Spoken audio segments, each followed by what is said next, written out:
आइए आपकी मुलाकात करवाने जा रहे हैं हम देश की दिग्गज renewable power company NTPC green energy से। और आप जानते हैं इस कंपनी के बारे में, एनटीपीसी की रिन्यूएबल एनर्जी सब्सिडरी है। रिन्यूएबल एनर्जी प्रोडक्ट्स के डेवलपमेंट, कंस्ट्रक्शन और ऑपरेशंस का कंपनी करती है कारोबार। और हर तरह के रिन्यूएबल पावर में है ये, solar, floating solar, hybrid, wind energy storage, green hydrogen. एक बेहद खास मेहमान हमारे साथ कार्यक्रम में शामिल हो रहे हैं, जो एनटीपीसी ग्रीन एनर्जी और एनटीपीसी रिन्यूएबल एनर्जी दोनों के सीईओ हैं। हमारे साथ जुड़ रहे हैं सरित माहेश्वरी साहब। आपने अलीगढ़ मुस्लिम यूनिवर्सिटी से मैकेनिकल इंजीनियरिंग की डिग्री हासिल की है। आईआईटी दिल्ली से आपने पावर जनरेशन टेक्नोलॉजी में मास्टर्स भी किया है। इग्नोउ से आपने एमबीए की डिग्री भी हासिल की है। और साथ ही आपका पूरा रिन्यूएबल एनर्जी के स्पेस में ज़बरदस्त एक्सपर्टाइज है। माहेश्वरी साहब, गुड मॉर्निंग, बहुत बहुत स्वागत है आपका। धन्यवाद हमें समय देने के लिए। सबसे पहले सर बताएं, समझाएं, जिस तरह से दुनिया भर में एनर्जी को लेकर बड़ी टेंशन चल रही है वॉर की सिचुएशन में, किस तरह का रोल रिन्यूएबल एनर्जी का, इस सेक्टर का और आपकी कंपनी का हो सकता है एनर्जी के मामले में देश को आत्मनिर्भर बनाने के लिए? धन्यवाद अनिल जी। सबसे पहले आपको नमस्कार नमस्कार सर। और दी बिजनेस देखने वाले सभी दर्शकों को मेरा नमस्कार। Thank you sir. अ, आज आपने बिल्कुल ही बड़ा ही वैलिड पॉइंट बोला कि देश क्या पूरा दुनिया ही आज स्ट्रगल कर रहा है एनर्जी को लेकर। और इसमें हमारी जो रिन्यूएबल एनर्जी कंपनीज हैं, उनकी भूमिका और बढ़ गई है, क्योंकि वो जो भी उत्पादन होता है वो सूर्य से उत्पादन होता है, विंड से उत्पादन होता है, जिसकी की क्षमता हमारे देश में ही है और उसके लिए हमें दूसरे पर डिपेंडेंट नहीं होना पड़ता। तो रिन्यूएबल एनर्जी कंपनीज का बहुत ही बड़ा योगदान है एनर्जी सिक्योरिटी के लिए, देश के लिए। और इसमें एनटीपीसी ग्रीन एनर्जी लिमिटेड, जो एनटीपीसी लिमिटेड की एक सब्सिडरी कंपनी है, पूर्णतः उसी में अपना योगदान दे रही है। बिल्कुल ठीक बात है। क्या किसी तरह की पावर डिमांड आपकी बढ़ती हुई दिखी है? दो वजह से, एक तो गर्मियों का सीजन आ रहा है उस लिहाज से, दूसरा वाकई में युद्ध की स्थिति में क्या दोनों ही सिचुएशन में क्या कहीं किसी वजह से पावर डिमांड बढ़ी है पिछले कुछ दिनों में सर? अ, देखिए, पिछले वर्षों में अगर हम देखें तो हमारी जो पावर डिमांड थी वो करीब 220 गीगावाट पीक डिमांड गई थी, जो इस वर्ष जनवरी में ही 245 गीगावाट टच कर गई है। इस बार हमें उम्मीद है कि जिस तरीके से मेट्रोलॉजिकल डाटा भी बता रहा है कि 270 तक जा सकती है पीक डिमांड। और इसके अलावा कुकिंग में भी अगर इसी तरीके से जिस तरीके से डिमांड में वृद्धि देखी जाने की उम्मीद है इस बार, तो डिमांड का इस बार बढ़ना निश्चित है। और NTPC green energy, NTPC limited एवं समस्त पावर मिनिस्ट्री भी पूरी तरीके से इसके लिए they are well prepared for it and we are going to meet this peak demand. Okay. तो चलिए, ये आपके पीक डिमांड की वजह से, क्या ये जो एक बात कही जा रही है कि डेटा सेंटर और एआई में जिस तरह की पावर की डिमांड बढ़ने वाली है, क्या वाकई में ऐसे मौके आपको दिख रहे हैं? और क्या आपको लगता है कि हमारा देश तैयार है इस बढ़ती हुई डिमांड को पूरा करने के लिए?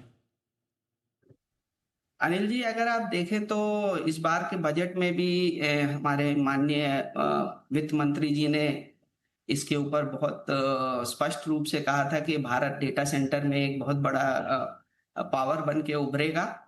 और हमारा भी ये पूर्ण विश्वास है कि डेटा सेंटर में बहुत ज़्यादा ग्रोथ है, जो हाइपर कंप्यूटिंग जिस तरीके से हो रही है, उस तरीके में हमारा एक रिलायबल आरटीसी पावर देने का, ग्रीन पावर देने का डेटा सेंटर्स को हमारा सतत प्रयास है।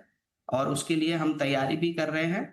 हम हर तरीके से एक आरटीसी पावर बनाने के लिए सोलर, विंड और पीएसपी प्लस बेस स्टोरेज का उपयोग होता है, जिससे कि आप किसी भी डेटा सेंटर को रिलायबल पावर दे सकें। जिससे क्योंकि डेटा सेंटर की एक विशेषता है कि मोर देन द कॉस्ट उनको रिलायबिलिटी की बहुत ज़्यादा ज़रूरत होती है।